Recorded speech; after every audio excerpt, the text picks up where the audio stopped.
गीता के ये 21 सूत्र आपकी जिंदगी बदल देंगे। तो दोस्तों, बिना समय को गंवाए बढ़ते हैं इतिहास के उस सबसे बड़े ज्ञान के खजाने के तरफ जो इस दुनिया की ही नहीं बल्कि इस सृष्टि के सबसे बड़े मोटिवेशनल स्पीकर श्री कृष्ण के द्वारा दिया गया है, और जिसको बड़ी आसानी से समझकर और उसे फॉलो करके कोई भी इंसान वो सब हासिल कर सकता है जो वो चाहता है। 1. मनुष्य को केवल अपने कर्म पर ही विश्वास करना चाहिए। कर्म श्रेष्ठ होगा तो फल भी वैसा प्राप्त होगा। 2. मनुष्य जिस भी देवता की पूजा विश्वास के साथ करने की इच्छा रखता है, मैं उसका विश्वास उसी देवता में दृढ़ कर देता हूँ। 3. ये सृष्टि कर्म क्षेत्र है, बिना कर्म किए यहाँ कुछ भी हासिल नहीं हो सकता। 4. मनुष्य के दुख का कारण उसका प्रेम ही है, वह जितना अधिक मोह करेगा उतना ही अधिक कष्ट भी भोगेगा। 5. ईश्वर ही भूत, वर्तमान और भविष्य के सभी प्राणियों को जानता हूँ, किंतु वास्तविकता में उस परमात्मा को कोई नहीं जानता। 6. अपने मन को नियंत्रित करना सीखो, नहीं तो यह आपके साथ शत्रुवत आचरण करेगा। 7. कुछ वस्तु लेना उसी इंसान से सही रहा है जो बदले में किसी वस्तु पाने की लालसा न रखता हो।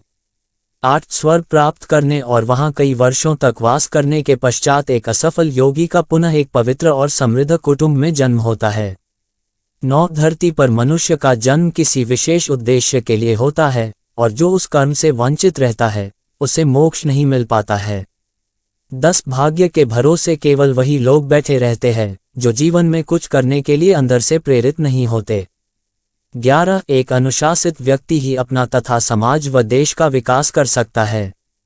12. केवल मन ही किसी का मित्र और शत्रु होता है, इसीलिए मन पर नियंत्रण होना अति आवश्यक है। 13. हमारे बुरे होने का कारण और हमारे दुख कारण हम खुद ही है।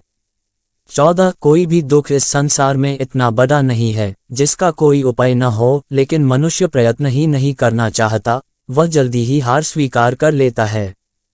15. जो चीज हमारे दायरे से बाहर हो उसमें समय गंवाना मूर्खता ही होगी।